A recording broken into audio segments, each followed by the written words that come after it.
प्रकाश आंबेडकर यांनी राज्याच्या मुख्य निवडणूक आयुक्तांना पत्र लिहिलेलं आहे। विधानसभा निवडणुकीमधील मतदानातील तफावत आणि अंतिम आकडेवारीबद्दल आंबेडकरांकडून चिंता व्यक्त करण्यात आली आहे।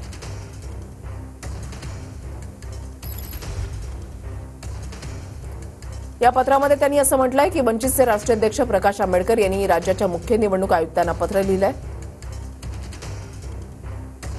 विधानसभा निवडणुकीमधील मतदानातील तफावत आणि अंतिम आकडेवारीबद्दल आंबेडकरांकडून चिंता व्यक्त करण्यात आली आहे। मतदाराला मत देण्यासाठी किती वेळ लागतो? वंचितने निवडणूक आयुक्तांना हा सवाल केला आहे।